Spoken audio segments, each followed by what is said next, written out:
Oke, halo semuanya, Assalamualaikum warahmatullahi wabarakatuh. Perkenalkan, nama aku Ramadina Zizi Permana, biasa dipanggil Zizi dengan NIM 2605013140111 dari kelas Survei Hidrografi dan Eksplorasi Dasar Laut A, PJ-nya Noval. Jadi di video ini aku bakal jelasin tentang RTK GNSS, mulai dari pengertiannya, kemudian kegunaannya, kemudian juga komponen alat, sampai dengan cara pemasangan dan pengoperasiannya. Oke, jadi langsung aja kita mulai.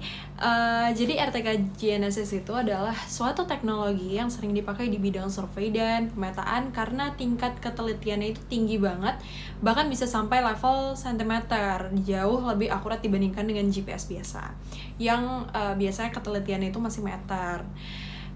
RTK itu sendiri singkatan dari Real Time Kinematic, sedangkan GNSS itu Global Navigation Satellite System. Nah, simpelnya RTK GNSS ini adalah metode penentuan posisi menggunakan sinyal satelit yang dikoreksi secara real time. Jadi hasil koordinatnya jauh lebih presisi. Kalau dibandingin GPS biasa itu ketelitiannya sekitar kurang lebih 3 meter, sedangkan RTK GNSS itu bisa sampai sentimeter. Makanya alat ini sering dipakai buat survei dan pemetaan, kemudian juga pengukuran topografi, kemudian juga konstruksi dan penentuan batas lahan, dan lain-lainnya sebenarnya. Oke, sekarang kita masuk ke komponen-komponen alatnya. Jadi dalam RTK GNSS itu ada dua bagian utama. Yang pertama adalah base station, yang kedua adalah rover.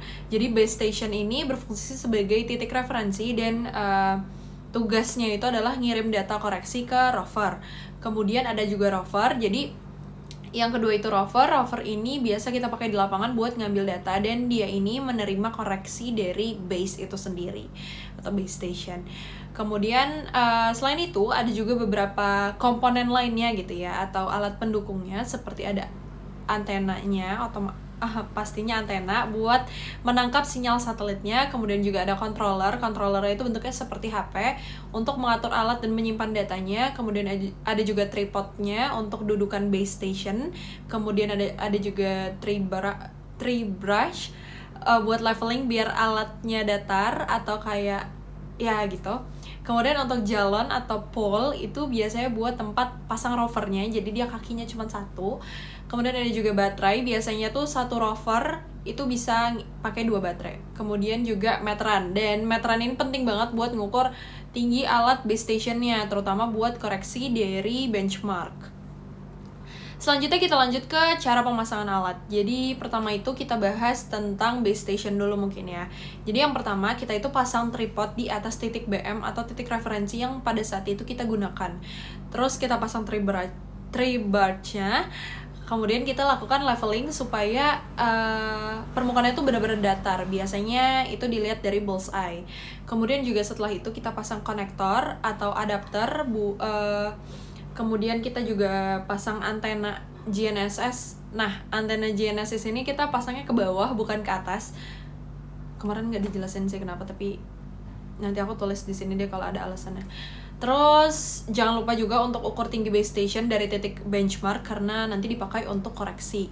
Dan tingginya ini harus dicatat atau at least diingat-ingat. Kalau semuanya udah siap, baru deh alatnya dinyalakan. Selanjutnya rover ini sebenarnya kurang lebih pemasangannya tuh sama. Jadi kita pasang dulu si GNSS-nya ini di atas jalonnya. Kemudian pastikan posisinya itu tegak lurus. Bisa dicek lewat bullseye juga. Kemudian juga diukur tinggi alatnya. Bisa pakai metode slant height kalau nggak salah. Habis itu kita nyalain alatnya. Kemudian juga sekarang kita masuk ke cara pengoperasian alatnya atau pengoperasian dari RTK GNSS itu sendiri. Pertama kita atur dulu si controllernya. Jadi kita tuh bakal masuk ke project manager, terus kita klik new project, terus kita isi deh nama project, region, dan juga nama operator dan lain-lainnya. Setelah itu biasanya kita pilih sistem koordinat.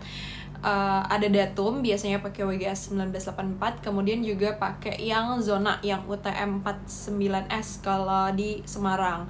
Jadi kita sesuaikan juga dengan lokasi dengan pengamatan kita.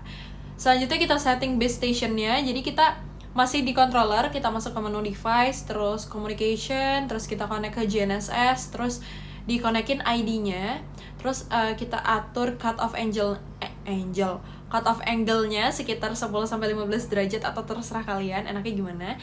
Nah, cut off angle sekitar 10-15 derajat ini artinya apa sih? Sebenarnya artinya itu satelit yang terlalu rendah nggak kita pakai supaya datanya tuh lebih akurat. Satelitnya jadi yang kita pakai itu di cut off angle-nya yang 10-15 derajat dari GNSS itu sendiri aja. Kalau udah bisa kita aktifin si base-nya, nanti dia akan mulai mengirim data koreksi ke rover.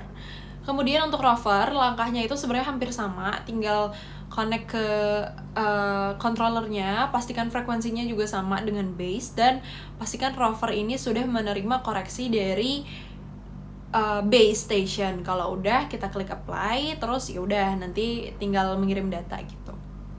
Nah, saat akuisisi data, sebenarnya ada 3 kondisi yang perlu kita perhatikan. Yang pertama itu single ini artinya belum ada koreksi. Kemudian yang kedua adalah float ini artinya sudah ada koreksi tapi belum stabil. Kemudian yang ketiga adalah fix, dan ini adalah kondisi terbaik karena koreksinya ini udah sempurna dan akurasinya sudah cukup tinggi.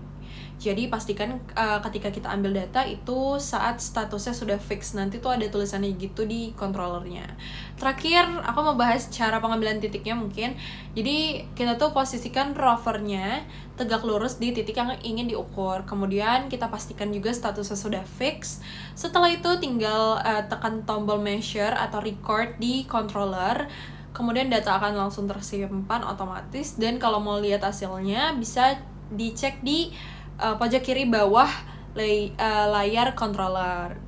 Jadi kesimpulannya, RTK GNSS itu sebenarnya alat yang sangat akurat untuk pengukuran, tapi harus dipasang dan digunakan dengan benar supaya hasilnya ini maksimal dan akurat gitu.